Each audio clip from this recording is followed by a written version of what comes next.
2, 1. It is loading. Yeah, do it on the other one too, right? No, it does it all together. Oh, wow. I learned.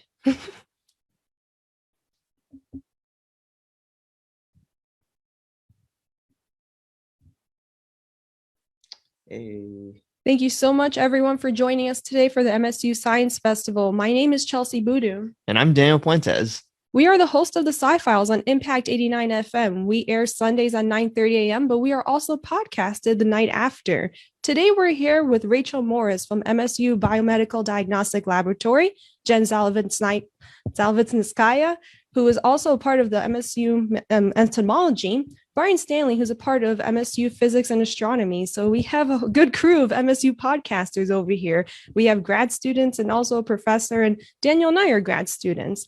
So thank you so much, everyone, for joining us today on your Saturday. We are also on Facebook Live, but we are currently right now on Zoom.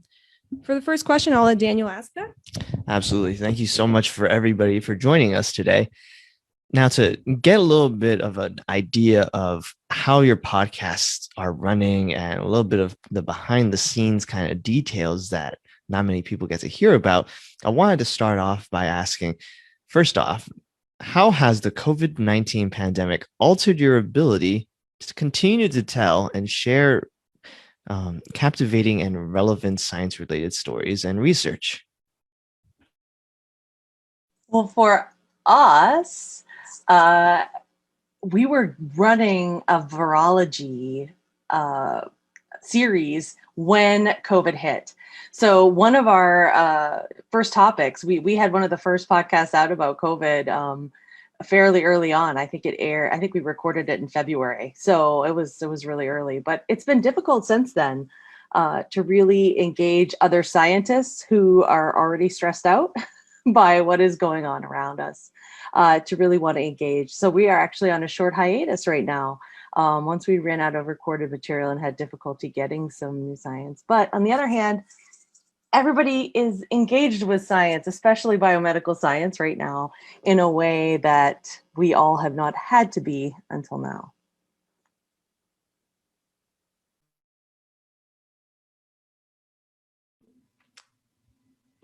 Yeah, so for us, it's kind of funny, actually. We started our podcast, Bug Talk, I think a week before the university closed down. So we were actually in a really peculiar situation where we had just started the podcast and we were like, well, what do we do now? We have, we had our setup, we figured out how we were going to do it. And then we realized, okay, well, we have to completely reevaluate what we're doing right now. And that actually ended up being a great thing for us. So we ended up going from, we were going to do in person, just interviewing people around campus community, but we ended up actually being able to broaden out and use Zoom to interview people on the podcast from all over the country and all over the world. We've even had international guests, and that's something we could have only dreamed of before the COVID pandemic. So it's been difficult and trying to figure out how to adapt, but it's also been great being able to meet lots of different people that we wouldn't have reached out with otherwise. And I think we've been able to keep it going. So it's been something kind of fun for all of us to do on a weekly basis.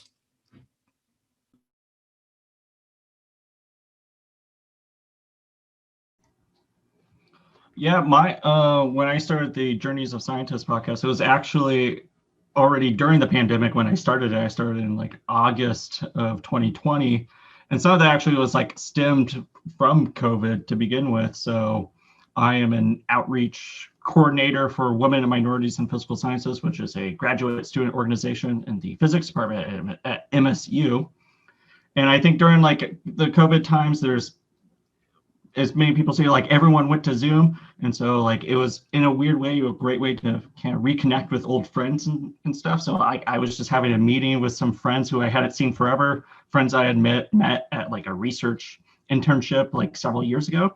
And we just had this discussion. We were like really just talking about memories that we had, like the internship experience, but also like the adventures we went on like during that time, like hiking and other adventures that came with that.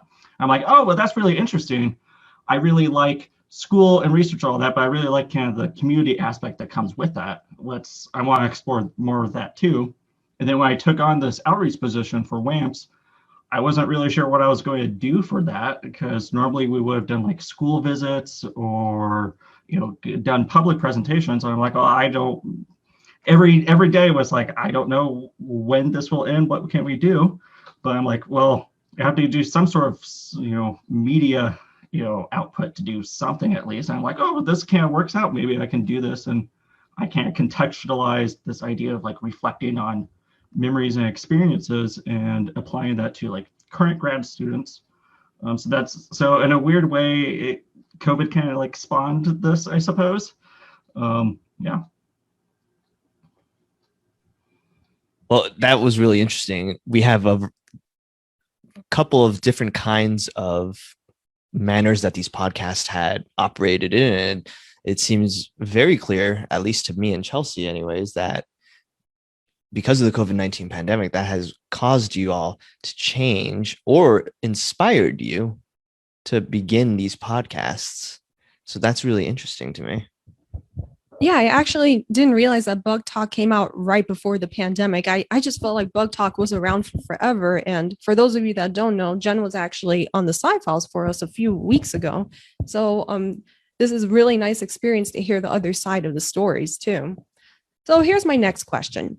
As a podcast host, what do you think is the most important method for making sure that your content is accessible to every single one of your listeners?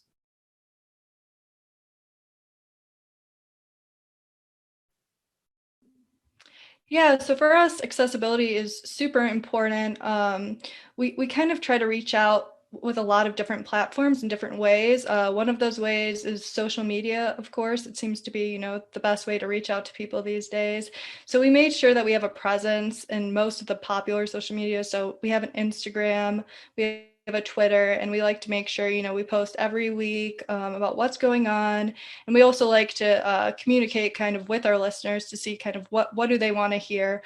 We also are on a platform that allows us to publish on different podcasting websites. So we know people get podcasts all from different sources. So we're like on Apple Podcasts, Spotify, just so, whatever people are using, they're able to access us, access Bug Talk. And then also, something else we've recently started doing is using YouTube. And we thought YouTube would be great for people who, can't necessarily listen to the audio. You can have subtitles with YouTube, and that's just like another avenue to increase accessibility to a wider audience.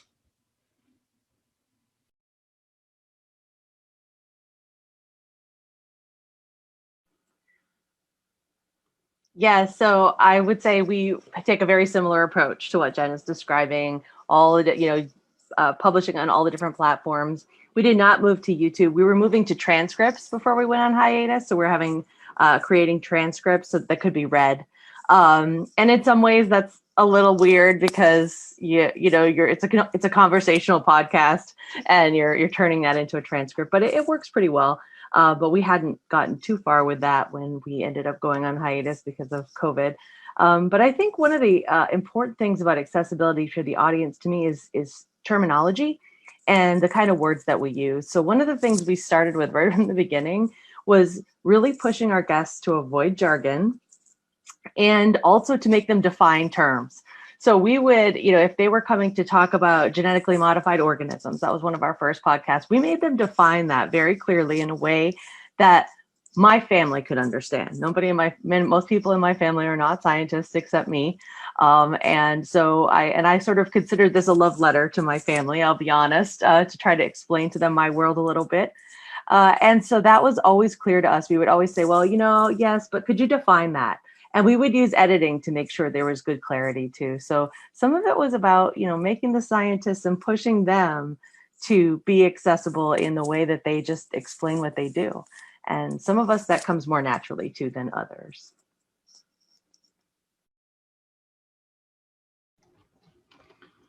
Yeah, I think there's a couple different ways that you can define like accessibility. I know for like us, or at least with WAMPS, it's a graduate student organization in the physics department. So it's like very limited. It's like no one knows who I am to begin with. when I started this, and not people outside of the department even know what WAMPS is. So how do you kind of build an audience there? And so that was kind of hard. So we use like social media and stuff like that. But I also, like, one of my goals with the outreach coordinator position was like to expand WAMPS in general to be a little more interdisciplinary. So I've been reaching out and trying to communicate with other people in other departments and, you know, trying to build kind of like a culture of community among different fields and talk about stuff. And so that's been like really nice. I think that's expanded the audience some because like they know people, and whenever a guest is like, hey, I'm on this thing, they share this, and now that's a new group of people that see that, and it kind of snowballs from there. In addition, like, you know, I'll admit my own ignorance, like I never took biology. I know nothing about biology. So like if I talk to a biologist, you're like, I can kind of relate to the audience, like, I don't know what this is. Can you explain it in like some way that like I understand? I also, like, in terms of accessibility, like, since we are in the physics department, the physics department promotes our podcast. And since I am talking to grad students, I try to ask them, like, what some suggestions of like overcoming hurdles in grad school? What are some hurdles that you had? And that's been very good. And so like when we've had prospective grad students say like, oh yes, I saw your podcast on the website and I checked it out. And so when we had grad recruitment week, I was like, oh, I heard about this. So they learn a little bit about like what grad school is like, in addition how to be like, learn about different fields outside of physics too, and how they can relate to each other and co-mesh. I completely agree that it's very important for your science to be accessible. Many people think with accessibility that it would be stuff like transcribing your episodes, which is something that we're working on, but we have over 100 episodes, so that's taking some time. But whenever we have our interviewees come on the show, we tell them that this is something that anyone can hear. It's not only a scientist who is hearing this, the general public is hearing, and people of all ages. So we tell them to try to think of like if they're explaining it to a middle schooler, which then helps them know like, oh, I have to define my jargon, so that if they're using a big word and if they define it, someone who already knows the word isn't going to be offended. They're going to be like, oh, thanks for explaining that. And we also have a question in the chat that I think we'll get to the questions at the end of it, but thank you. We acknowledge that you have a question, and please keep writing them in the Q&As, and also those in Facebook, you can comment your questions as well. I'm going to continue with a few of the questions we already have, but we will get to your questions. Thank you. So my next question is, oh, I'm actually going to hand it to you. And I just wanted to comment really quickly that I think you all touched upon that point that is really important to acknowledge, that we are not experts in everything. We have to remember that they are the experts, so we need to push them to explain their science in a more accessible manner. So again, really important point that I wanted to highlight there. Now, as a podcast host, do you feel a duty to include different viewpoints and perspectives on a certain issue?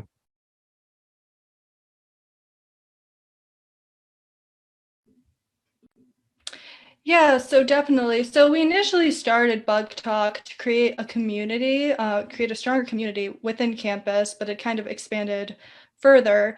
But we wanted to be able to represent all sorts of different levels of people, not just from academia, but from other governmental agencies and other avenues. So with our podcast, we try to get perspectives, not just from, faculty or, researchers, but also, undergrads who might have, just starting to have an interest, or grad students, or people from all levels. It's really important for us to incorporate views from them. And then we also really value, so we are, we're called Bug Talk, we're an entomology podcast, but we don't want to just focus on entomology when we're asking, people's views on things. We have plant biologists, anthropologists. We've had a wide array of people from all different backgrounds, because we think it's really important to, a big part of Bug Talk is kind of understanding the person behind the scientists.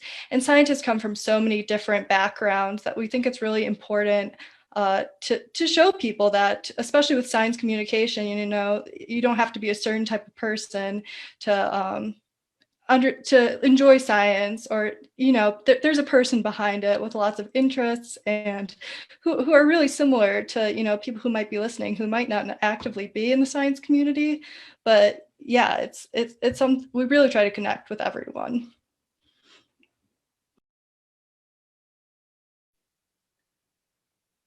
Yeah, so for me, that's kind of a deep question right now, especially with the sort of misinformation, disinformation that is surrounding things like biomedical sciences and COVID-19. And but even some of the topics that we took on long before this, we talked a lot about nutritional supplements and things like that. We brought in experts on those. And what I totally agree with Jen about the people from different levels and different approaches to the science. We thought that was really important, and we especially loved bringing graduate students on when we could. And my co-host was a graduate student, by the way. But I also think it's important that we were really careful to leave things really deep in what could be some evidence-based and supported science, and to show empathy to questions that might be outside of that realm, but to be really careful that we were giving the best information and bringing the best people on to provide the best information that could be supported with facts and evidence. So for me, it's been a difficult year with some of that. And I know that there are a lot of science communicators out there that are feeling the same thing.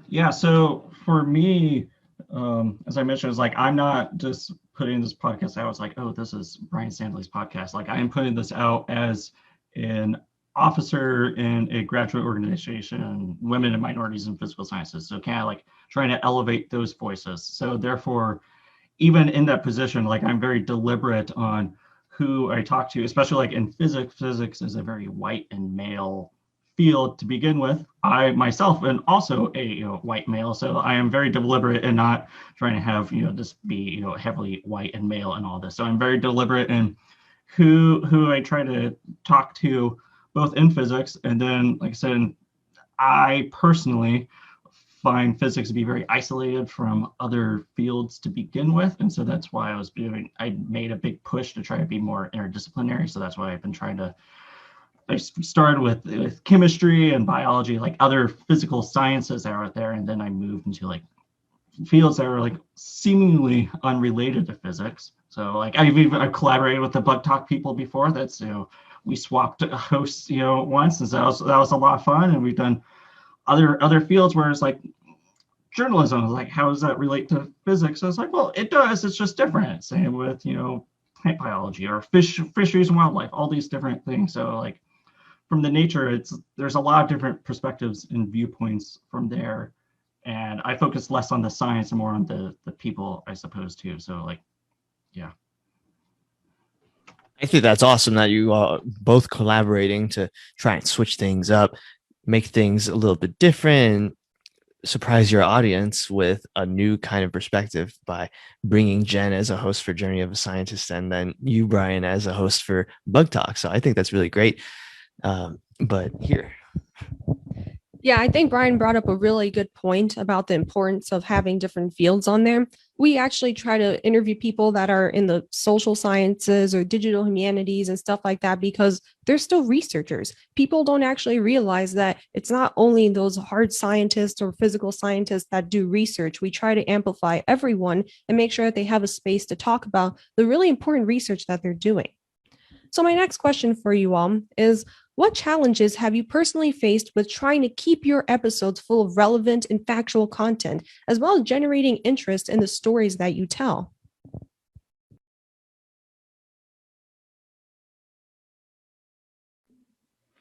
Yeah, so one of our challenges has been kind of, we have pretty steady listeners, but sometimes you have to kind of reach out to your listeners to kind of know, what do you want to hear? What should we keep doing? And I found, especially in the time of COVID, that can be kind of difficult reaching out to people and figuring out, what do you want to hear on the podcast? Because that's kind of really what matters. What do your listeners want to learn about? So that's been kind of one of our challenges that we've been trying to figure out. And we've been just kind of trying to use different forms of social media to figure out, what do people want to hear about? One thing that we've kind of tried to do with the podcast is evolve with what's going on in the community, in the greater community. So if we've had like different efforts in the department to start different types of initiatives based on kind of what's going on with the world. And I feel like that's definitely, we've noticed that evolving with what's happening, in the world with everyone else seems to really work with like gaining more interest in the podcast. So I feel like just being in tune has been really helpful, but it's definitely also a challenge knowing, what do people want to listen to, and how do you understand, like, how do you figure out what people want to hear?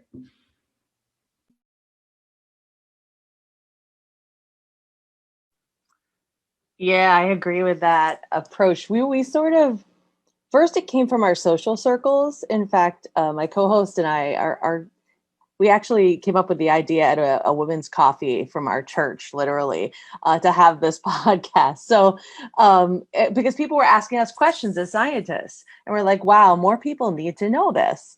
And there's so many people with questions. So a lot of it came from our social circles at first. Then we were sort of moving towards ripped from the headlines. And of course, there have been so many huge topics in science over the past, we started in 2018.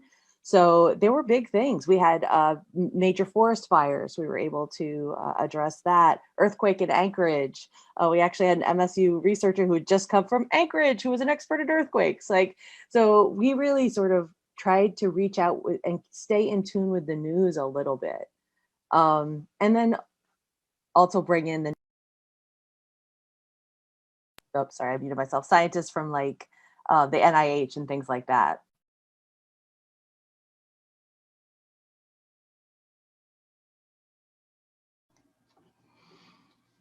Yeah, for the one that I run, I don't know, I spend less time on the actual science itself. I use it as a starting off point, be like, oh, who are you? What do you study? Can you tell us a little bit about your research? And that's maybe like 5 minutes, but I use that as more a starting off point just to set a basis. And then, I talk about like, oh, what are your interests and activities and other experiences you've had that led you to where you are. So it's a very like communal. I try to think of it as like, oh, if you met someone at a party and just like learning who they are, like just, I want to know who you are and what you do, because I think that's interesting. So connecting to the audience, I mean, it's a little hard for me. Like, I think from the month of January through March, like there's a lot of prospective grad students. I'm like, okay, in that way. So it's very helpful. And that's why I always try to like encourage, like, what are some challenges that you have to overcome in grad school and how do you overcome them? So I think that's very useful. But in general, like I see our download numbers, like I don't know that like there's, a huge impact in that. However, like I said, the main point of this was making this more like building a community and making this more interdisciplinary. Because of that, like WAMPS was a very small physics-oriented, group. Since then, I've now brought in, people from different fields who have now, they felt comfortable, they enjoyed their time in this kind of casual environment, sharing what they did. They got to share it to their friends and families. But in addition, now they participate in this organization.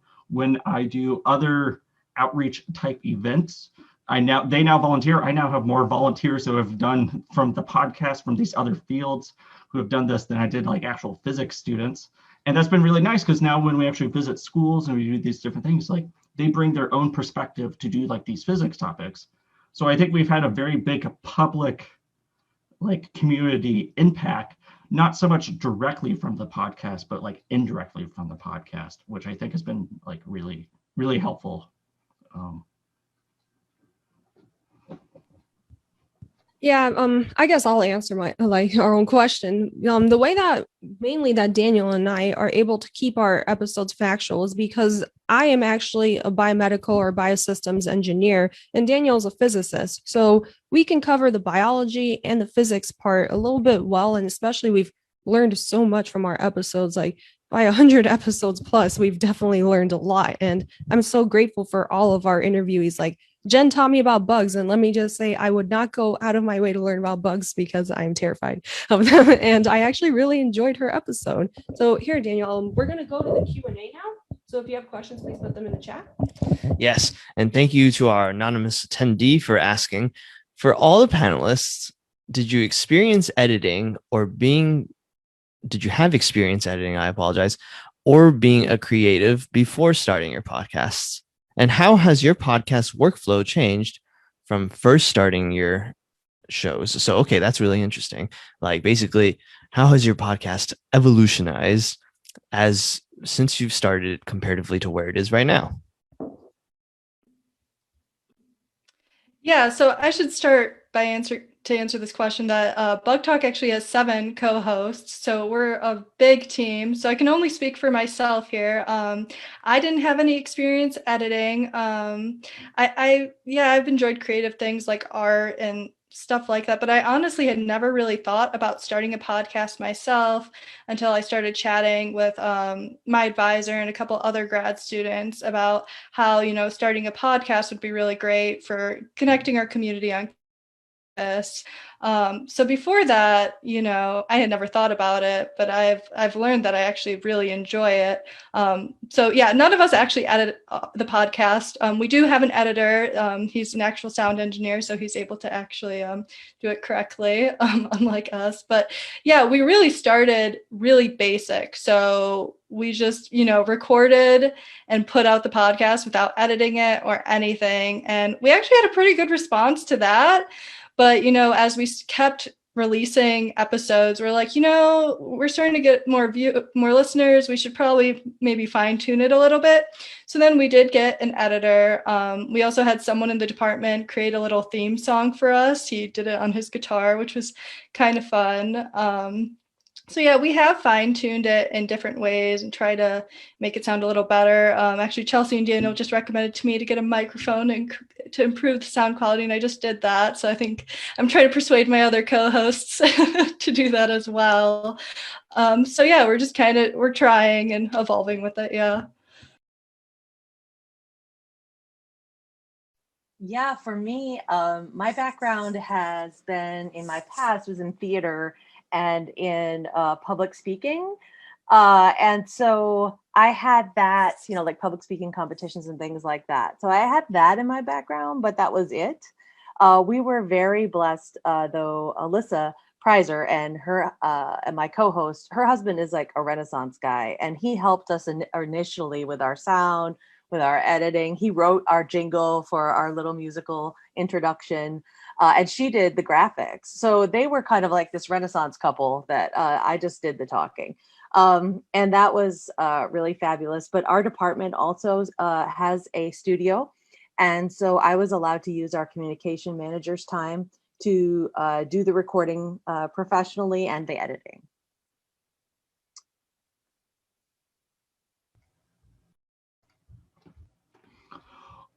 So the short answer is no. I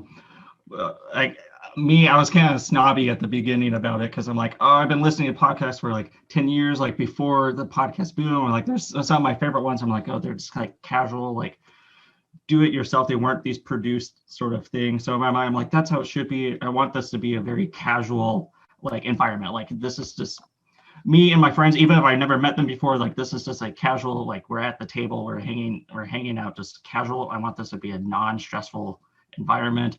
Even when I ask people to do this, I specifically avoid ever using the word interview. I always try to say, no, this is a conversation. We are just talking with each other. And I even say like I do minimal editing. Like I don't really take anything out unless after the fact you say, oh, can we cut that part out?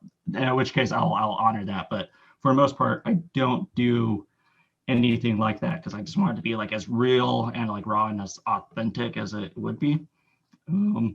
that said, like I know I'm a little short on time, but like I do have like a friend who has audio experience who has over the time helped provide like information like, oh, if you do this one little thing, it'll make this sound better. I'm like, okay, I can do that. And then like a week later, I'll be like, now if you did this one other little thing, like it'll do this. I'm like, thank you. Dude, break this into little steps for me because I don't know what I'm doing. Thank you so much for your responses. I'm probably going to keep you here like 2 minutes later because I saw that we have another question, but I appreciate people on Facebook and Zoom for asking questions and interacting with us all. So here's one more question. Have any of you heard of this new social platform called Clubhouse? If so, have you thought about using it to tell stories or to share your podcast there?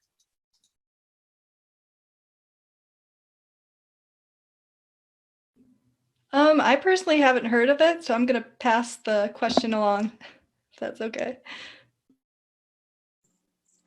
Same for me. I haven't.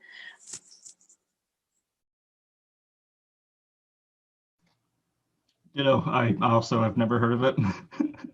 Be real, I haven't either. Okay, that's actually really funny to me. So Clubhouse is a new platform that has developed. It's been a place where celebrities go, and it's literally like what it sounds like, where you have a clubhouse. There's clubhouses for different topics. Like I know that there's one for science policy, for example, that where people come together, they talk about a very, very, very specific topic. And maybe in the case of the podcast, it could be something where the podcast owners could have their own clubhouse to bring people on and have something that's a little more live comparatively to what we do in our recorded settings. So it's a little different in that sense, but it's an interesting platform. I'd definitely check out. But the only thing is you have to be invited to join. You can't just get on Clubhouse. It's really weird like that, but that's the platform. I guess we all learned something new today. So before we go, I just want to make sure that everyone listening knows how to access your episodes. So we're just going to say really quickly, like, how can people listen to your episodes and like what platforms? Yeah, so we're Bug Talk Podcast. It's basically on every podcast platform you can think of. I know we're on Spotify, Apple Podcasts. I know there's other ones that I'm not thinking of, but yeah, just search Bug Talk Podcast. And we're also on social media. We're on Twitter, Instagram. So if you search Bug Talk Podcast on either of those, we have a link to our episodes. We are also on all the platforms, Spotify, Google Play, wherever you get your podcast from. We basically say you can get our podcast. But we also have a website with extra materials, more information, sometimes that our speakers talk about, and that's www.speakingsciencepodcast.com. And that's our website, so you can get a little more information on each episode there.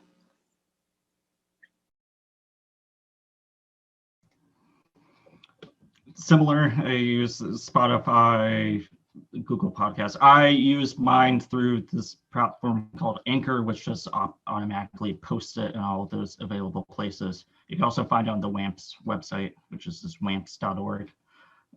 Yeah.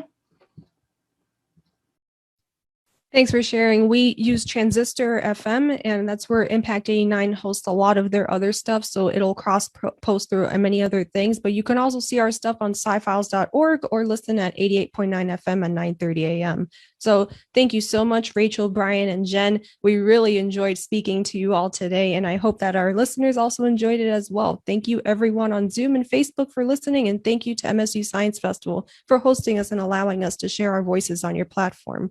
And if you all are interested, MSU Science Festival is going on until the month of April, so hopefully you can check out some awesome science stuff then. Bye, everyone. Go Science.